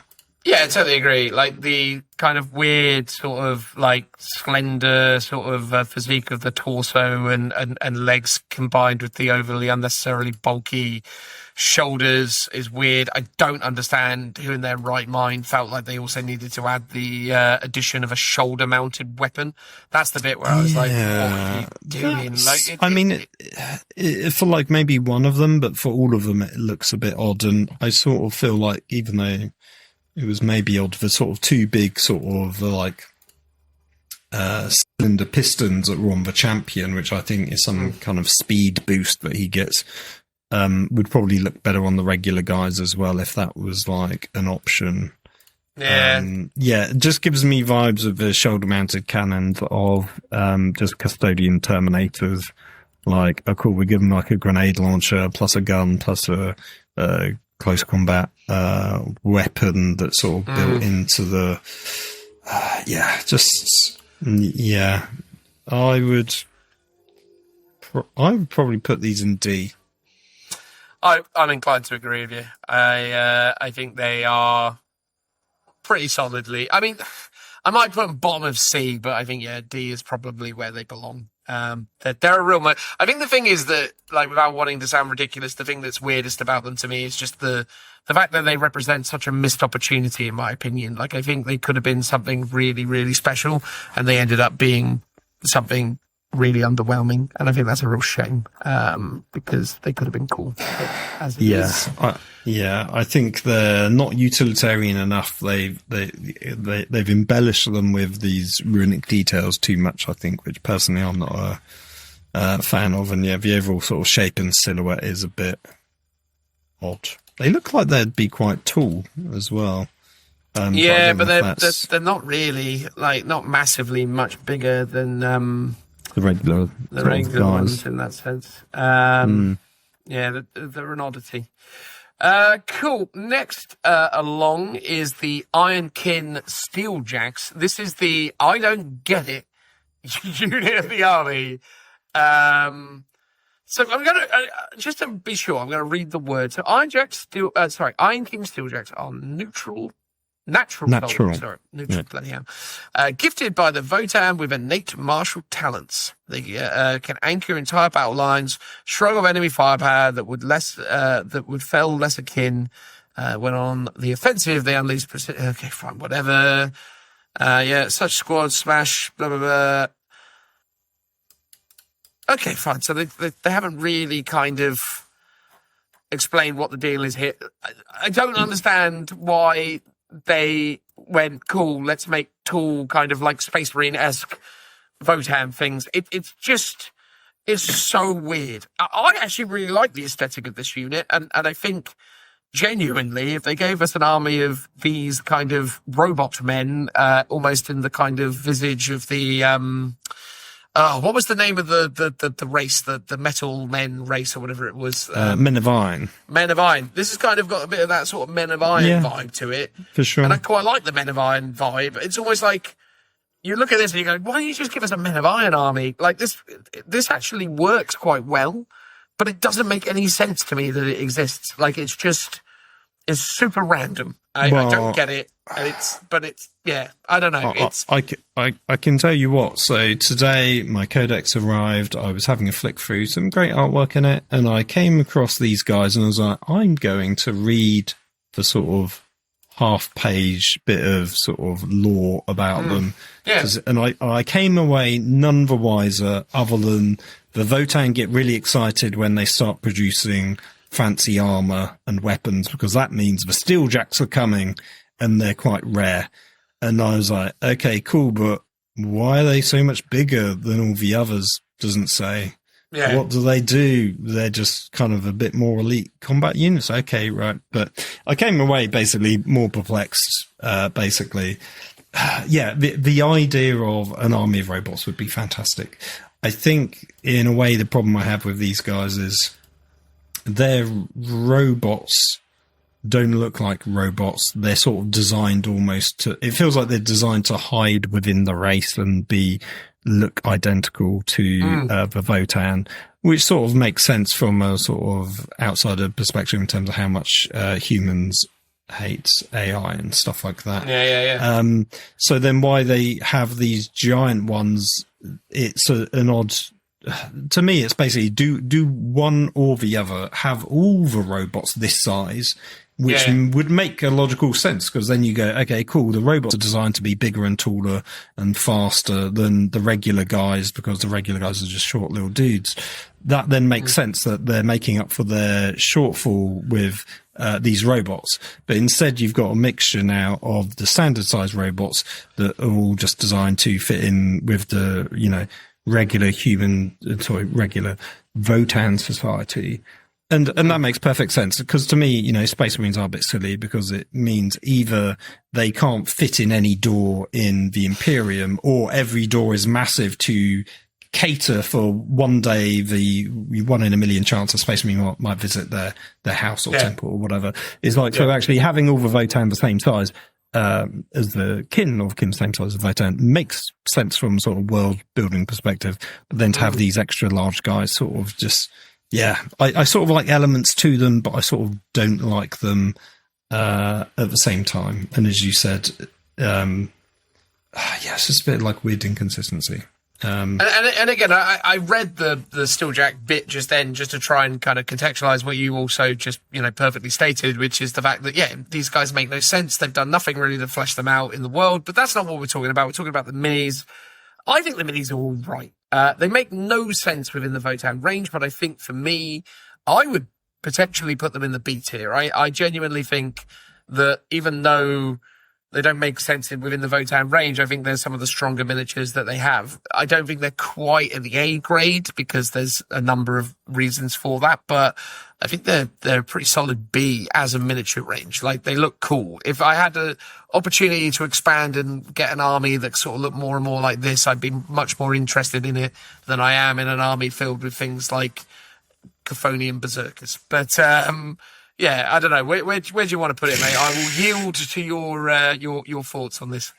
I mean, again, odd. Why would a robot have a belt buckle? To holster its pistol, it's like, but has no one seen RoboCop? It's like, have it coming from his leg. It's like, it's sort of, but that's the whole range for you. They've got this weird mixture of like slightly human-esque robots, and it's like, that is probably the least impractical way of having robots in your society, by dressing them up and making them wear clothes. But as I always say this, the whole point of 40k is to be the most silliest of contradictions. Things are impractical, and that is sort of the point of 40k. And sometimes I love it, and then sometimes, like this, it sort of infuriates me. Personally, I would probably put these in a C category because they're good, but they're not great, and they're definitely not D. Definitely not D. I don't think they really deserve B, but maybe. We'll put them at the bottom of the B for the minute, just to put them there as a kind of edge case, and then we'll see where we take it from there. I feel like they're being too kind, but there's still more to come. So exactly. We got the Brocken Thunderkyn next to the kind of guys with the exoskeletons. I really liked these from the get-go. I thought this was, a really great example of what Votan could have been, and I like the exoskeleton. I like a lot of the design elements. I like the underslung kind of large kind of weapons that they carry. I think there's a lot of really great details and elements to this that make them work really well. I would genuinely put these in A tier. I think they're that good. And I think some of the alternate color schemes I've seen on them, in Warhammer World, they, have, a few of them painted up in orange, and it looks genuinely really strong. In fact, actually, if I look at this, image of, multiple color schemes, you can see the orange geezer there, and it's really pops. So for me, I think this is one of the kind of quintessentially really nice looking Votan units, and kind of, to me, an indication of what this range could have been had they actually, poured a little bit more attention. Done more like this. Yeah, exactly. No. This is good in my opinion. I don't know. What's your vibe?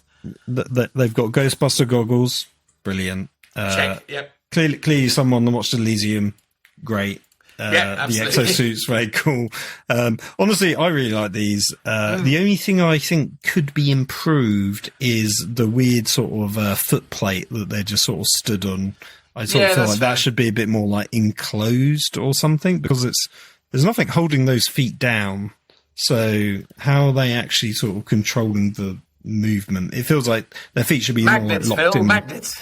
Well, I guess so. You've got magnets, but you still got to wear a belt in the future. That's how it goes. That's how it is, mate. So that was be my one tweak to these. But I think they deserve to be in the A category. They're definitely one of my favourite units of the range.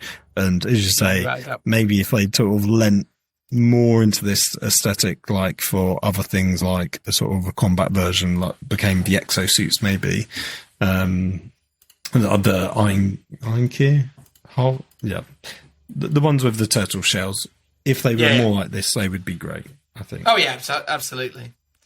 Next is Kill Team Hearthkyn Salvagers, which is basically what they call that, Hearthkyn Warrior unit with some upgrades. And as is typical of some of the more phoned-in Kill Team upgrade sprues, the upgrades are sort of a bit worse than the actual main range. We saw it with the Space Marine Infiltrators, for example, and some of the other kill teams where they were like, oh, we've done a kill team version of a thing. And as a result, the kind of add-on sprue features a bunch of stuff that isn't quite what you're looking for. But I mean, basically it's the Warriors kit with extra bits. So, I mean, the paint job isn't the best, and the way they've done it here isn't the best, but theoretically we rated the standard Warriors quite highly. These extra bits kind of weaken the overall offering, but I guess really just based on what it is, probably would put it in like the kind of low B area. I mean, the jump pack, or rather more jetpack detail, is a really, really hard, miniature figure detail to swallow. It's quite weird. But I don't know. It's sort of like, I don't know whether I would put it in, I would rate it so much lower as to put it in a C tier, because obviously the baseline kit is quite good, but yeah, it's an odd one. Yeah, I was going to joke like, oh, what upgrades do you get? Do you want some knuckle dusters? Because you get some knuckle dusters. How dumb is that? But then the more I looked at it and the more I saw the face, because he's basically got like a black eye that's like closed. He's actually a really cool model. Like, I think the fact that you're upgrading a unit with that's all carrying like these cool like shooting guns with a bunch of like knuckle dusters, completely silly. But this is, as we were saying, the madness of 40k that is actually quite cool. He looks good. The guy that clearly looks like he's been down the mine, or he's going splunking or something with all the like, presume it's like a bunch of rope or something. He's carrying like a jumbo backpack.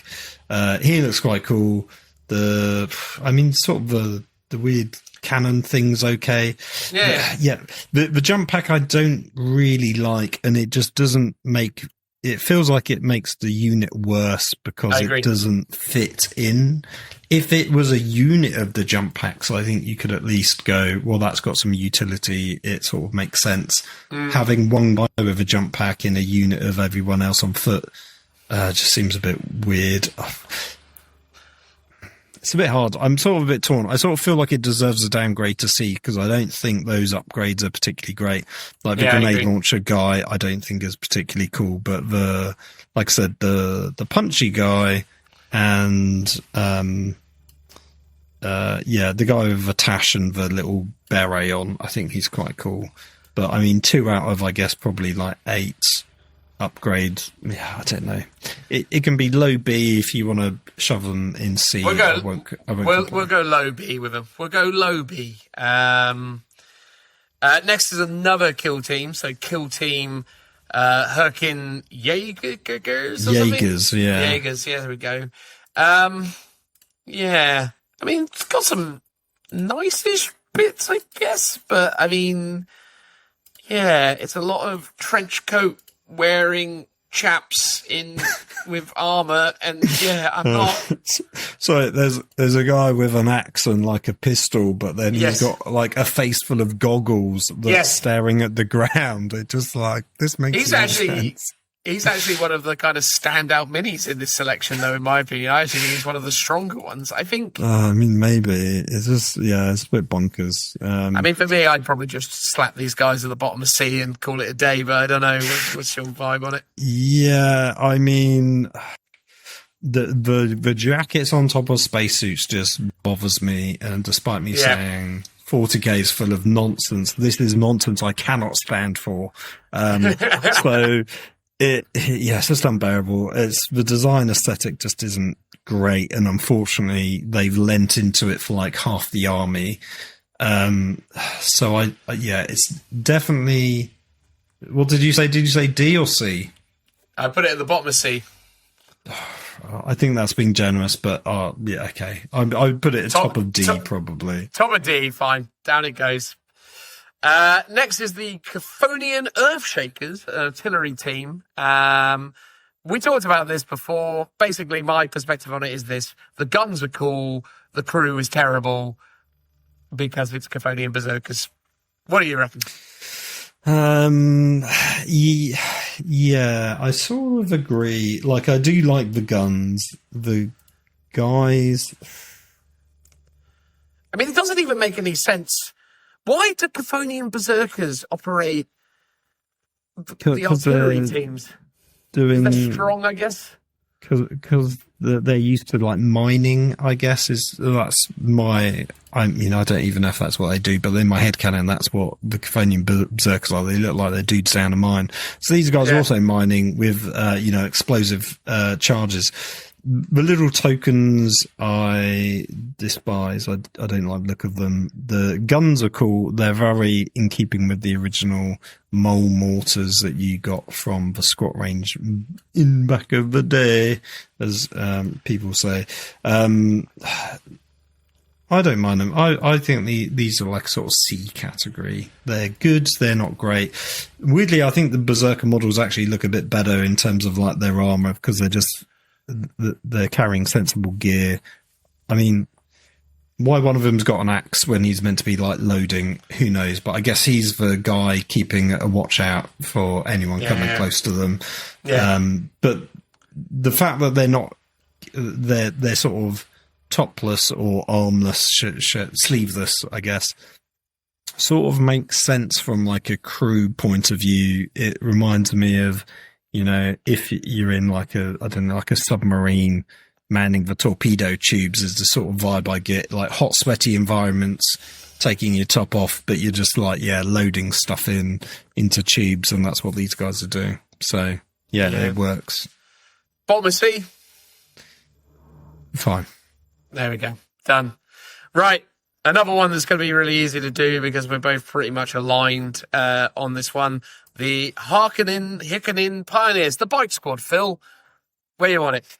The actual bike squad with the trikes. These are a solid. Is there anything lower than D? Not on this occasion, no. There should be a special place in hell for these guys, and if there's a subcategory below D, it is basically the disavowed beardless Votan. That's where they belong. So D category. I hated these minis when I first saw them. I still hate them. Here's the thing, and 40 Space Marines have this same problem as well. Either go with Grav or go with wheels. Don't do both. And that's what they've done here. So the larger things like the Hekaton Land Fortress has wheels, which sort of gives it a sort of space buggy vibe, which I don't mind. But I sort of wish they did that for everything. So if they're going to have bikes, also give them wheels. And what they did was they did the worst thing possible, which is basically they took the wheels off and put in the same place where you would have wheels. You put in grav plates that also just happen to look like wheels turned on their side. So it's like, at least with some of the gravs, this is going to be a long rant. At least with the sort of like the Primaris grav stuff, they didn't just replace where the tracks belong with grav stuff. It's like it's all along the bottom. It sort of is in a position that just makes sense for how grav technology works. Whereas this is more like you've just swapped out a wheel for a piece of grav tech. A bit like the flying robots, right? It's like you haven't designed robots that can fly. You've just taken a guy and you've chopped his legs off and made him fly. It's like these guys, you've just taken a bike and you've chopped the wheels off and you put on grav things that annoyingly look like wheels, which I think is almost the more frustrating bit. I think the designer had played way too much Mario Kart 8 because that was a feature of Mario Kart 8. If you'd enter into these areas where the wheels would go sideways, and then you would be anti-gravity, basically. Yeah, could it be a nod to Back to the Future? To me, it just looks like I think I said it in a previous episode when we were talking about the newer versions of these. It's like the ships in the Matrix when they're in the real world and not in the Matrix and they're floating around. They have these weird, like, electromagnetic disc-shaped stuff that is sort of creating the anti-gravity stuff. So they look like that, but I sort of... The placement of it's weird. I find anything to like the fact they're wearing coats over their spacesuits. I just don't like it. And there's too many curves in it. And and this will be an ongoing theme for the rest of these minis. 40k needs to embrace square, flat panels, corners, because to me that is the aesthetic of 40k. It's this impracticality and sort of brutalist ugliness. And these are far too curved and round. It's it's a bit like when they did Star Wars took us from the original trilogy to the prequels, and everything was curved and round and lovely. And I think they're probably doing a similar design aesthetic here, queuing into the 50s sort of like cars, where it's showing you that the technology is more refined and better than the Imperiums, but it's like it loses that brutalist beauty, is what I'm going to call it, because I think the aesthetic of tanks and stuff for 40k looks better when it's square, flat, angular. So I've gone on enough. What is your take on these? No, I don't disagree, mate. I think, personally for me, I like them more than the Cthonian Berserkers, but I don't like them. And I'm happy to, based on the previous conversations that we've had, just slap them at the bottom of D, because I think they are pretty underwhelming miniatures. Equally, the new capricious defender carrier thing has a lot of the same problems, so we can probably talk about that quickly. But again, for me, that just firmly sits in the kind of D tier. I have no idea why they made it, considering that they already had the Sagittar, which is not great, but better than this. In fact, actually, the Sagittar has kind of grown on me over the years, but yeah, the capricious defender carrier thing is, in my opinion, it has many of the same issues that this bike squad has. But what's your take on it, mate? I almost think this is worse because it's like a halfway house. It's like, as you said, it feels like it's a bit pointless because the Sagittar is there, similar size. It's carrying the same number of minis, as far as I can tell when I had a quick look. I think these are slightly technically smaller, but the design of it is it's got like those kind of roll bars and some of the flat panels hinting towards what the Sagittar is, but it's not doing it, and it's gone with these grav panels, and it's like, cool, you've stuck on 4 of them exactly where you would put wheels. Just give it wheels. And it feels like, why has the Sagittar got wheels? Why has the Hearthkyn Land Fortress got wheels, and then these don't? You could argue that these are lighter, but this is the worst one because I could see the logic where you go, bikes are really lightweight, so they could be grav. But then this is literally the same size pretty much as the Sagittar, but that's got to have wheels, and then this doesn't. So pick a lane. Have it be all grav, have it be all wheels. That's what I would rather see. And this is like the worst of both.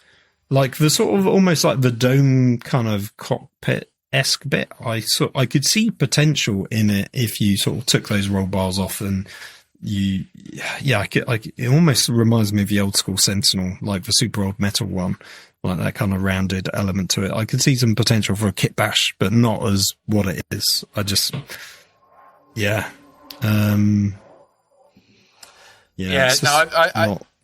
we putting it higher or lower than the bikes? I almost want to say lower. The one saving grace is the one option where there's a tiny little gunner that's like a robot in the back. He's cool. I like him. And he's sort of just mounted on the side, but most of the variants, it's just like a regular Votan dude, which looks nowhere near as interesting, basically. So I'd probably say lower. Yeah, no, fair. Because this one is like, it wasn't needed. No, it wasn't needed. It makes no sense. It's a waste of a release, really. We've talked a bunch about the Sagittar. The Sagittar is the next one. Personally, for me, it has actually grown on me. I think it goes into kind of B territory. I actually think it's probably a top of B conversation. You see a lot of them on the tabletop. They're quite cool looking things. Again, one of those miniatures that I don't think the photos really do it justice, but when you actually see it on the tabletop, it's quite cool aesthetic overall. So yeah, and also like the pilot details and things are quite interesting. And again, they've obviously created new kind of plastic molded transparent canopies and things for it, which is really cool. So yeah, I don't know, for me, I quite like this Fascitar. I think it holds up overall. What's your take on it?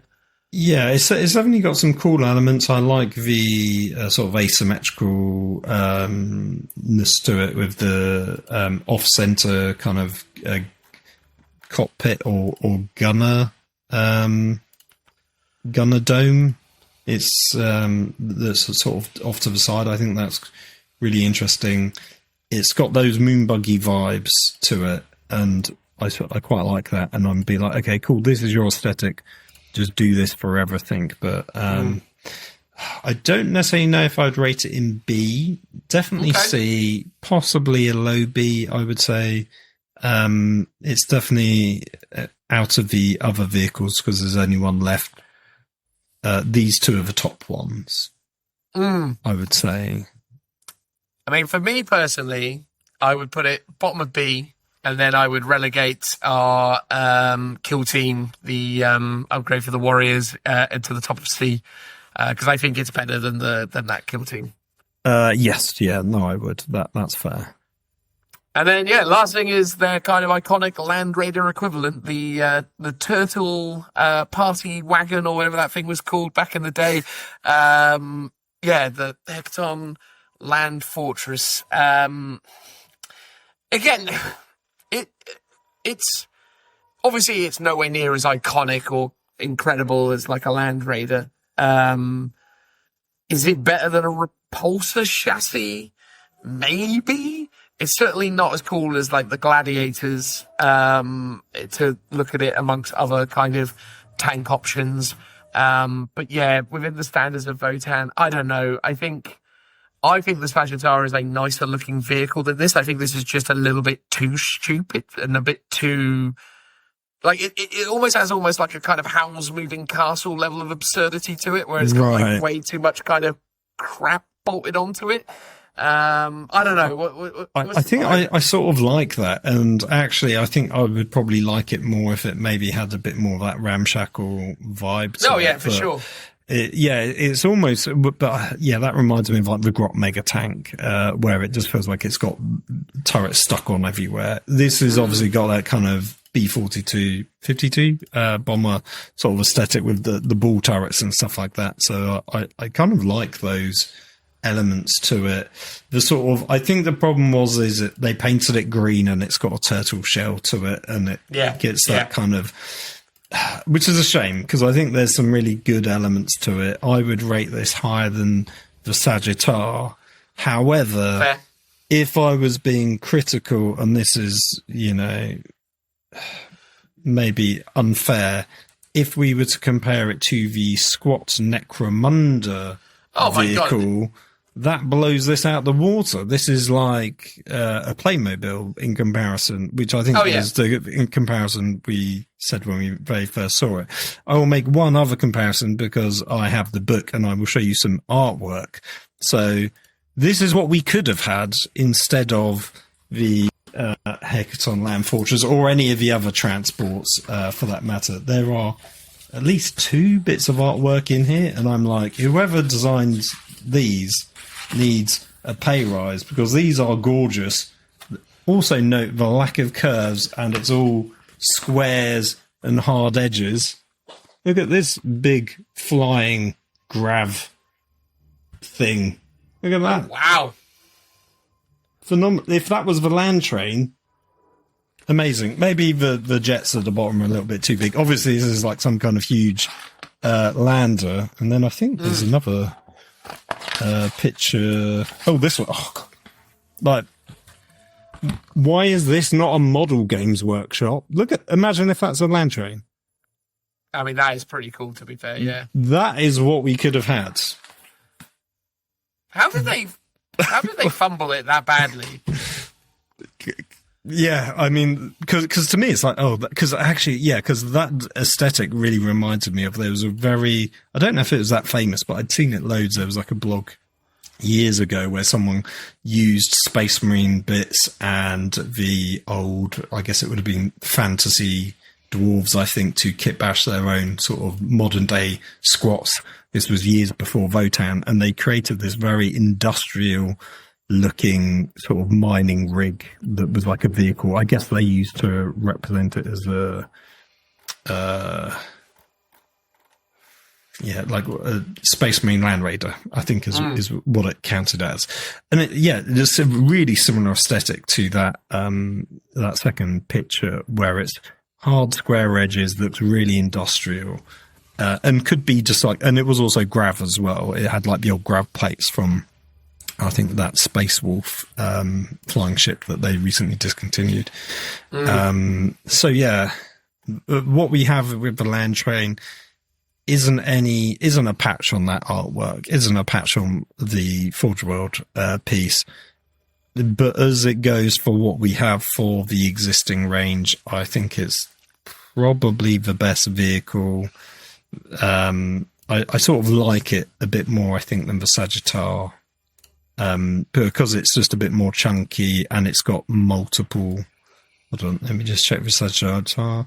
Yeah, the Sagittar does have 6 wheels as well, actually. So it's but yeah, What are we I saying? feel like this Top has of got a B bit more. or putting it in the A? I don't know. I'm still a bit mixed. I don't think Inesso is an A category. It's definitely a B, I would say.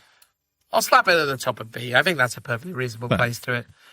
For those of you watching at home, we will have been seeing me sort of looking around the place at the time. I was just reminding myself while talking, hearing what Phil was saying, just to look back at the range of miniatures available to the squats in Necromunda. And again, it's one of those things, without being ridiculous, going back and just looking at the squats for Necromunda, I'm like, well, everything in this range would be S tier. By the standards of Votan. Oh, completely. I think the one thing I wouldn't put in there is like the brute guy who's like this giant sort of the Ironhead thing. The Ironhead squat prospector guy. Yeah, I don't think that's quite as good. But yeah, all of that range smashes this range completely. And I think a year or two ago, I think even Richie was doing the same thing. We were both eyeing up the Necromunda range as a 40k range. It would be ridiculously expensive to do, but I think visually it would just be phenomenal. And the fact that they came out at such a similar time, and it sort of felt like clearly these two studios don't talk to each other, and it was either a massive coincidence or it was a massive slam dunk for the Forge World Specialist games team to come up with it, because their designs are just so much better. Mind. So much better. Sorry, Games Workshop, but it's true. Yeah, absolutely. I think that's the thing, right? Like, the closing statement I will make on this our tier listing, which essentially has one mini slapped in S on the standards of Votan. And then a few in a decent sweep of Bs, but then quite a lot of very poorly performing miniatures in the C to D range. I mean, yeah, it's one of those things, right, where it's a mad thing to suggest that like their Terminator equivalent unit, the I'm Here warrior geezers with the turtle armor, they're just really, really underwhelming, and not something that I think is going to compel people to want to collect the range. I don't like the Berserkers at all. The bikes are pretty random. The fact they're chucking in stuff like the new vehicle that makes no sense. Like, yeah, I'd say more misses than hits. I'd be amazed to see, like, who out there is, really kind of lovingly collecting and, adorning this range as something that they truly love and appreciate. I think, ultimately, I don't want to yuck people's yum at the end of the day. If you really love this, then that's great. But just for me, it's just, it's consistently fallen south of the mark, and it has kind of been representative of a little bit of a kind of weird time within Warhammer 40,000. I think this stuff coming at the end of 9th edition and being as kind of busted in game as it was, it kind of came in with a bunch of fill bads, and then obviously 10th edition has been a bit kind of troubled, but has now kind of self-righted and people are feeling more confident about it.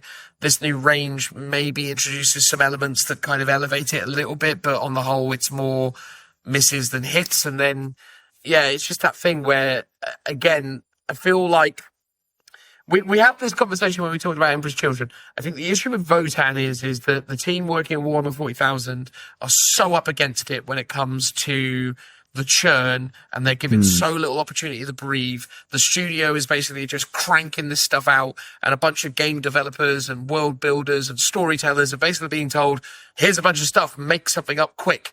And it's, you know, really kind of damaging the overall kind of health of this potentially very important range. And I think if GW adopted more of the sort of style of design that was known to be the standard back in like older editions, where the developers and the rules writers and the world builders and the miniature designers were all working in collaboration to kind of build a more kind of cohesive range of gaming miniatures, I think this would work to its benefit. My concern with the Votan is they've been able to nick a bunch of gimmicks from other dwarf ranges, but ultimately they just feel like the way that they've done them, they just feel completely unidentifiable. And I think at the moment, I still don't really understand what's going on with them. And yeah, the range kind of reflects that because it's all over the place.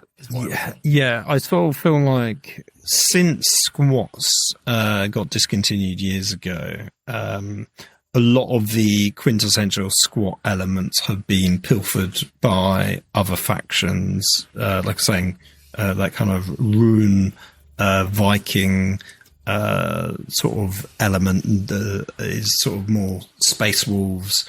The mole launcher was taken by Krieg in by the Forge World team, by like the engineers and stuff. Lots of little bits have sort of been used elsewhere, so they've really struggled, I think, to come up with like a really unique definitive style that works without it just looking like, and they wanted to obviously make it look very different from the older ones. I was thinking if they had done like, so the guys, the pioneers that wear the jackets, if they didn't have their spacesuit on underneath, but it was more like kind of that classic squat sort of flak armor where it was sort of just a soft suit underneath, that maybe was a bit of a nod to the old kind of flak armor of the squats, or Imperial Space Dwarves as they were called at one point. That would maybe work a bit better than just them having coats on top of spacesuits and stuff like that. So yeah, there's a lot of weird elements to them that don't really work, and maybe we're being a bit disingenuous. We're speculating that obviously they're really pushed to deadlines, but other people back in the day weren't. Like there's that famous case where Gorka Morka was basically made in like a week or something, or like 3 weeks. It was like a really short turnaround. It feels like, and this is us completely guessing, but the specialist design team, when they're doing Necromunda stuff, when they're doing their squats, it felt like they've either had a lot longer to do them, because the quality just feels so much higher. And admittedly, they were making one squad of guys, not an entire range. And then later on, it's like, cool, here's a vehicle. Here's like a big guy in a sort of exosuit type thing. Or potentially, you know, the designers, they're just a bit more talented or a bit more senior, or they've been in it then maybe not as junior, for example. I mean, there's a myriad of reasons. But as you say, I think a lot of it could just be that the regular Games Workshop guys are just churning out models on a constant basis. And there's lots of tight deadlines, so they're not quite as good. I have been very vocal that I was a fan of squats back in the day. I had a squat army. When these were teased, when they first came out, I was super excited for it, because I was like, cool, this is going to be my new army. I'm going to go all back in and collect an army of squats and bring back that nostalgia love.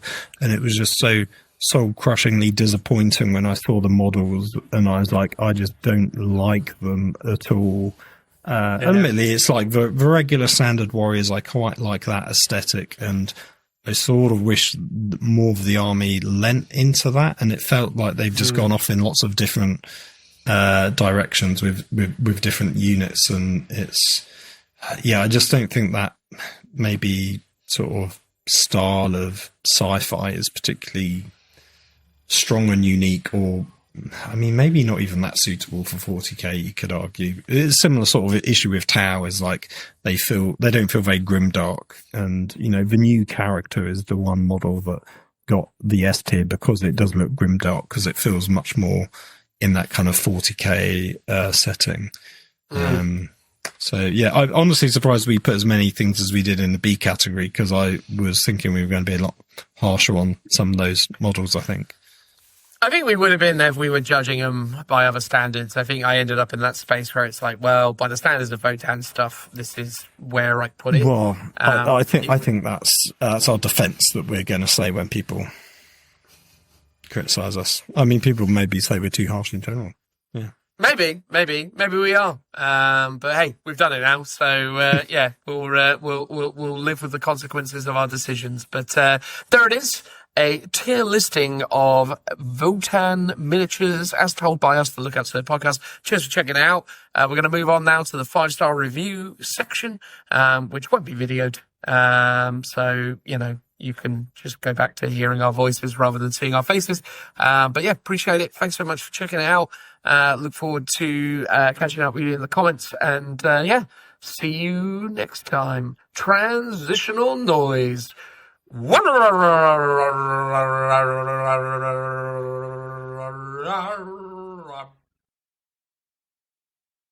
quite the unusual turn of events, this week's 5-star review comes via Apple Podcasts of the United States of America, Phil.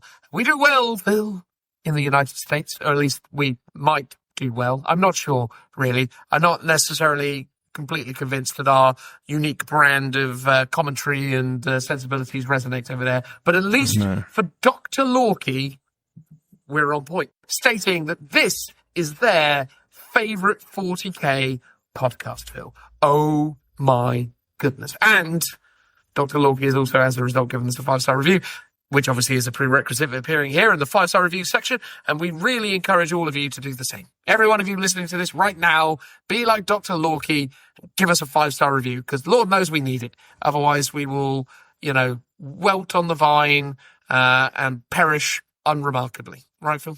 Exactly. It is the sustenance that we use to survive. That's what we live off of. We suck it up like a straw sucking on a brain. Yeah, yes, indeed. Like the brain bug from Starship Troopers. Starship Troopers. And I believe also, is it the polymorph in Red Dwarf? I think he does that as well, or she does that. I don't think it was the polymorph. I think it was the sirens that did that. Oh, it might be. Yeah. The sirens were the big bug ones that had the straw. They'd be like, you know... there was that scene where the guy's like, you don't want to love me. You just want to suck my brain out with that straw. You remember that? I do. Yeah. There we go. Anyway, Sirens, very, very good episode of Red Dwarf, to be fair.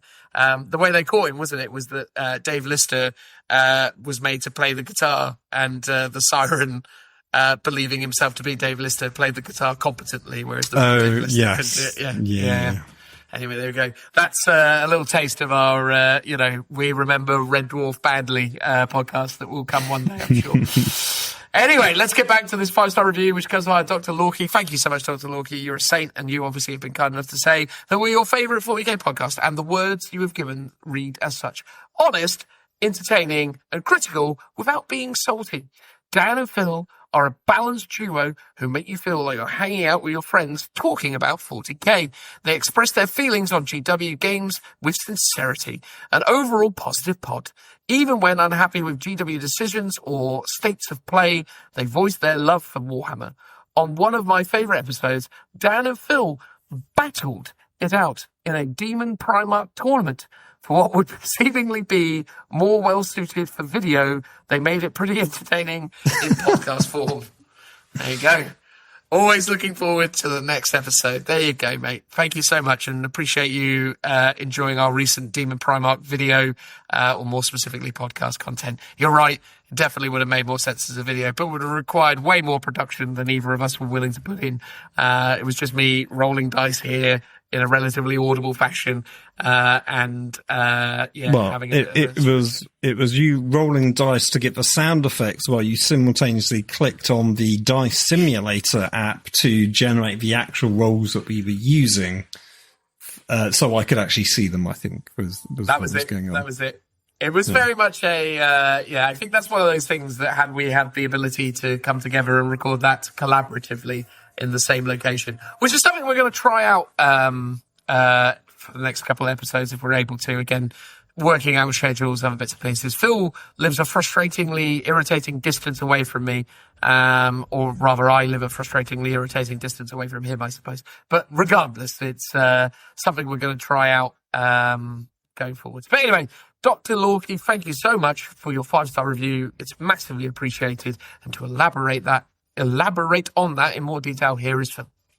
Dr. Lorky, thank you very much for your super, super kind words from a no doubt medical professional or someone that has done a degree and got a master's, or maybe, you're like Dr. Pepper and it's just a made-up title and you're not a real doctor after all. Shame on you if that is the case, but either way, we appreciate your love. And, our Kosok, which was our King of the Character special. Glad you enjoyed that episode. I did notice that Warhammer Plus have put out a preview of some of their shows, and they basically stolen that format from us, because we were the originals who did that, and I will not have anyone say that they came up with 2 characters fighting each other before us. That was a completely unique idea. How dare they? I think when I first introduced the idea of the Kotick, I think I even said in the first episode that I was stealing the idea from the Allies of Convenience podcast from years ago. Oh, did you? Oh, damn. That was time ago. I know. I'll apologise to Logan when I see him next that I stole his incredibly quality content. Well, that's fair. At least you pretended it was real to me. No, that's it. I think I would have told you this at the time, but you've probably just forgotten as things, occur and time passes. Anyway, any more to say, Phil, or should we just end the episode? No, thank you very much. And yes, we may wander off to the pasture and fields far away from the Votan until, obviously, the next episode when we'll no doubt be reviewing the Codex. Absolutely. Just to say it again, because I would have said it in the intro, if you're listening to this on Saturday and you've managed to get to this bit in relatively quick time, I am live streaming on the Liam Dempsey channel to hopefully raise some funds to send Joe to America for the Golden Ticket tournament that he earned his spot in. So, yeah, if you want to head over there on Saturday the 30th. What day is it now? Yes, Saturday the 30th. Check it out. I'll be playing AOS with Joe over there. But otherwise, and Phil might be there either if he can not get too drunk on Friday night, right, Phil? Yeah, possibly. Yeah, it's a long shot. Yeah. It's a long shot. He does love the booze. Anyway, right. Goodbye, everybody. Bye-bye. Bye. Bye-bye.